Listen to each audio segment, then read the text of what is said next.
All right, guys, good one for you. 2008 Chevy Malibu. We seen this one on a couple of videos back. I did a quick test. There was no communication with the PCM, and if you watch this channel, I went ahead and always keep spares, different PCMs. Just plugged it up, had communication with mine. Eliminates all the tests and probably an hour of testing. Anyway, so what we're going to do, customer decided to replace the ECM, so we're going to plug in our donor, and then we're going to reprogram it using GM SPS2 and the VCX NANO dongle. Donor connected. This is the original. Fusiblito, The key on. ¿Cuál fusible? El fusible de la computer, ¿te acuerdas? So as I said, we're going to be using the VCX NANO for this. This pretty much emulates the GM VCI pretty much one-to-one. I've never had one issue doing any kind of GM programming with this. So we're going to go ahead and connect up to the laptop and open SPS2. Don't forget, we got these available on our website, globalcommerceca.com. Ships out today, guys, right here from Houston, Texas. By the way, our version does come with the GDS2 VMware image, including Tech2Win as well. All right, we got techline connect logged in, so we're going to go ahead and enter the VIN number manually, since we're going to be reprogramming this. So we entered in the VIN number, and it went ahead and filled in the model and the year.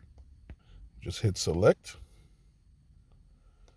And it's asking the VCI, and we're going to select our VCI, which in this case is the VCX.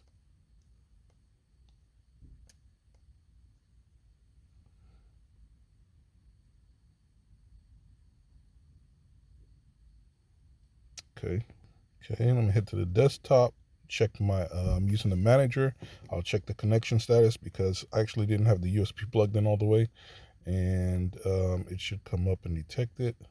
I just had to reseat it, plug it back in, hit reconnect.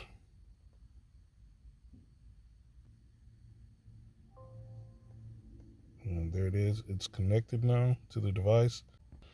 Actually hit the upgrade firmware button on it. Needs to upgrade. I have currently 1.9. I'm going to upgrade it to 1.43.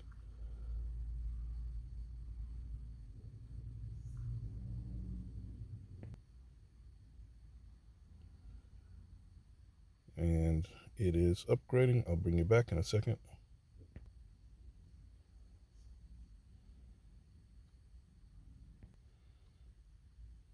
All right, it is done. So let me close out of here. And we should have all our licenses. There it is for GM. Okay, so now let's close this. You do have to have the manager closed because the manager will kind of take control of your VCI, and then another program will not be able to. So you can't have two different things accessing your VCI at the same time. And that's for any VCI. Manager is just to establish connection and also upgrades like you saw and things like that. Connect the vehicle. You could also use the MDI because it actually emulates that as well. But I'm just going to select the VCX down there again.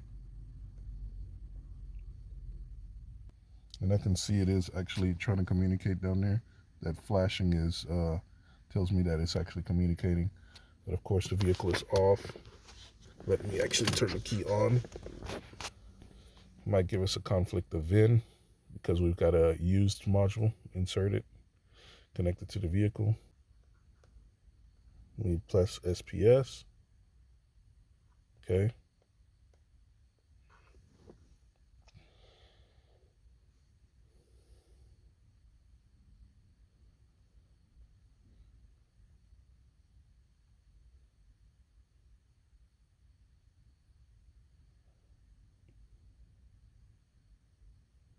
And this is a non-global A vehicle, so you should be able to program a used module without any problems. It's just the global A vehicles where the newer vehicles, where they put the restrictions to limit you being able to use perfectly fine used modules. ECM is what we're going to select. We're going to go to programming. We've got our VIN number already entered in, as you can see down there at the bottom corner. It's going to check that I have available slots, which I do. So you do need to have a available license. It's about $45 right now at the time of this video.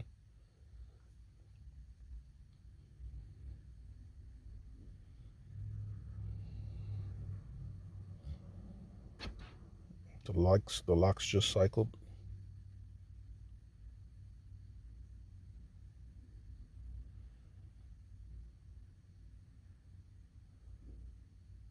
Okay, so here's what we're going to tell it to override, because it's detecting, this was the VIN number that's inside the PCM.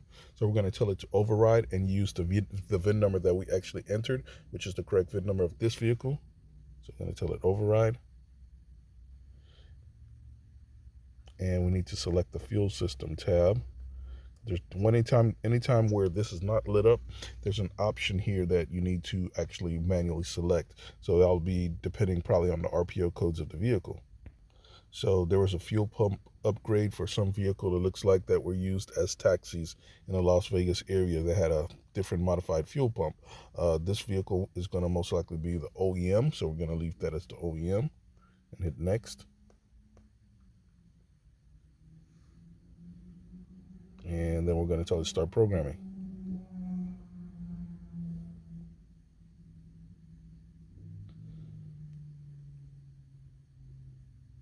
Okay, so it's going to download the files from the server, and then it's going to start actually writing to the vehicle. Guys, make sure you click that thumbs up button, man. GM has banned me because I'm giving you guys the game on this stuff, man. I got so many videos. Definitely check out all my other videos. I've got how to use clone global A modules using the OBD Star DC706 we got available on our website as well. Also, how to change the VIN numbers on global A vehicles. I show you all the secrets on this channel. If you're new to this channel, definitely going to have to figure the part out if you're going to subscribe or not. But this is where it's at, guys. I'm banned for a reason. They hate me, man. Hey, anytime you go to the corridors of the GM corporate building, walk through the global A security section, man, let me tell you something. If you say YouTube/globalcommerceca.com, you're going to see the head of director of global A security. His hand is going to be shaking like this, man. You know, they can't take the pressure right now, man. We're going to fix all the cars, man. They don't like it. Every time you hit that thumbs up button, man, it makes the global A security team a teardrop from their eyes. I want a 5-gallon bucket, and I want to fill it up with global A security team tears, man. I want to fill that bucket up, man. Click that thumbs up button, man. Let's show them that we want to fix our cars, and we going to fix our cars whether they like it or not, man. By the way, this is what the dash looks like while it's in this process. It shows 8 minutes left to go. I'll bring you back. All right, that was completed. So now we come back in and we've got to select vehicle theft deterrent. And as you can see, learn is there selected. So we then tell it next there at the bottom, green. And the procedure is for theft deterrent learn powertrain system. So that means we replace the engine computer, right? And tell it next again.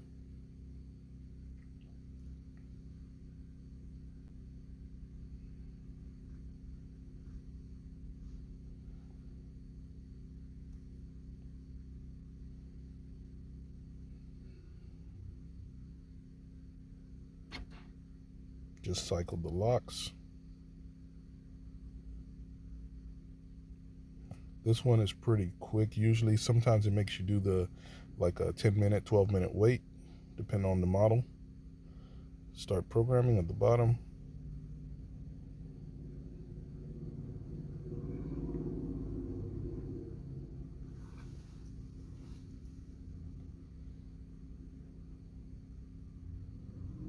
Routing to ECU.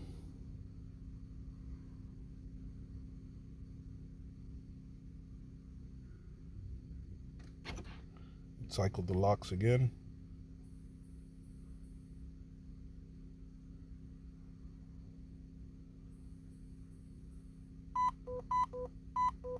Okay, so this is a 12-minute wait, guys. So I will bring you guys back in a little bit.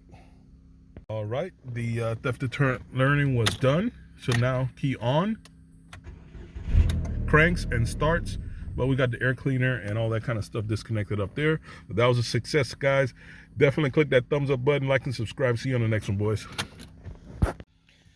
And like I always say, if you didn't know this, now you know. And knowing is half the battle, boys.